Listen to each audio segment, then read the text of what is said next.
మీ business ఏదైనా మీ ఊర్లో promotion చేయాలంటే అది సుమన్ టీవీతోనే సాధ్యం. ఇప్పుడే సంప్రదించండి. అనగది 15/12/2024 తేదీ సెకండ్పల్లి పోలీస్ స్టేషన్లో ఒక మర్డర్ కేసు నమోదైందండి. క్రైమ్ నెంబర్ 176/24 కింద.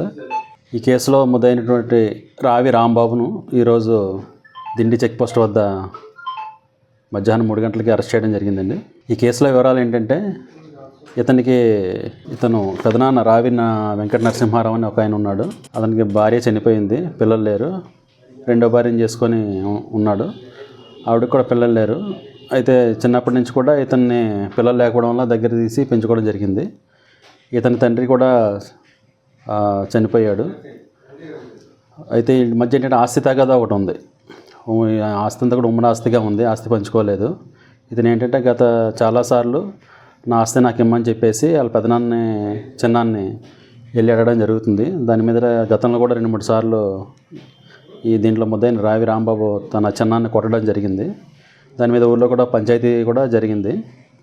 మన ఆల్ ఆఫ్ సడన్గా మన అర్ధరాత్రి 2 గంటలకి, అనగా 14వ తేదీ అర్ధరాత్రి 2 గంటలకి ఇతను వెళ్ళి డోర్ కొట్టాడు. డోర్ కొడితే దీంట్లో మృతుడైనటువంటి రావి నరసింహారావు డోర్ తీయడం జరిగింది.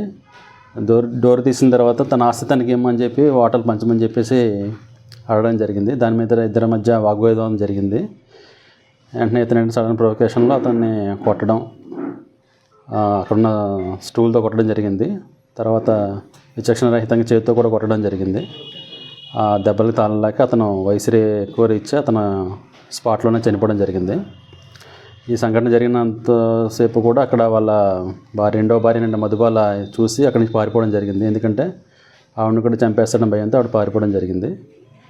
తర్వాత ముద్దాయి కూడా సీన్ నుంచి పారిపోవడం జరిగింది. ఈరోజు మధ్యాహ్నం పట్టుకుని అరెస్ట్ చేయడం జరిగింది. మధుబాలండి, ఆయన ఏమన్నా భర్త అండి, రావి వెంకట నరసింహారావు గారు. రాత్రి వచ్చాడండి. నాన్న తలుపు తీయమన్నాడండి, తలుపు తీసాడండి ఈయన. తర్వాత వచ్చి అయ్యో అక్కడ దింపు తీయలేదు, ఇక్కడ దింపు తీయలేదు అని మాట్లాడినాడండి. వాళ్ళు ఎవరో రమ్మన్నారా, రప్పించలేదని ఆయన్ని కొట్టడానికి వెళ్ళాడండి.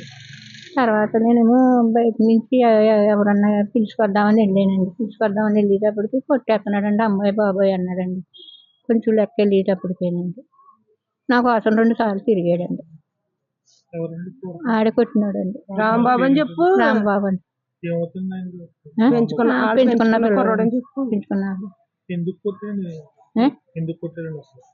కొడదామంటే అత్తమానం 18 సంవత్సరాల నుంచి చూస్తున్నానండి. కొడతాడు 18 ఆస్తుల గురించి అండి. అక్కడికి నా ఆస్తి అంతా నీకు ఇచ్చేస్తానన్నాడండి ఆయన. అంటే నీకు అక్కర్లో వద్దు, నాది నాకు కేటాయించంటే వాళ్ళ ఇల్లు ఎక్కింతాను చేయించాను అన్నాడండి. వాళ్ళ అమ్మకి కూడా పెన్షన్కి అయ్యి తిరిగి వాళ్ళు చేసాడండి ఆయన. అప్పుడు 5,000 ఎట్టరమ్మన్నారండి. మళ్ళీ పట్టుకెళ్ళిన దాకా ఉండి కొత్త కార్డులు రాస్తున్నారండి. ఈ లోపల కార్డులు అవ్వలేదు, అవ్వలేదని కొడతానికి వచ్చాడండి. తర్వాత ఏమో ఆ దింపులకి వెళ్ళలేదు, ఈ దింపులకి వెళ్ళలేదని కొట్టేసేవాడు. మా దింపు కూడా తీయించుకొని ఇచ్చేవాడు కాదండి. ఒక 4-5 సంవత్సరాల కింద దింపోళ్ళు అయ్యి తరివేసేవాడు. వాళ్ళు బాధ పెట్టండి. 18 సంవత్సరాలు నన్ను ఎన్నిపోసలో నరం చిట్లు పోయిందని కొట్టేసాడండి, పీకూరు తీసేసి. తర్వాత ఏమో చేతి మీద అయ్యి కొట్టేసాడండి. టైం ఏమో 8-9 అవుతుంది. మళ్ళీ భోజనం చేసి పడుకున్నాను. అంత సర్దుమనిపోయాక అంత ఇక్కడ అంతా సర్దుమనిపోయాకండి. ఎవరు లేకుండా చూసేస్తాడు అనమాట అండి. 5 దింపులు తీయలేదు, ఈ దింపులు తీయలేదనండి. ఈయన ఏమో డబ్బు చేసి 3 నెలలు 4 నెలలు అయిందండి. వెళ్తలేదండి. భూముల గురించి ఓటాలు వేయమని అవి వేయమని రకరకాలుగా బాధ పెట్టేవాడండి.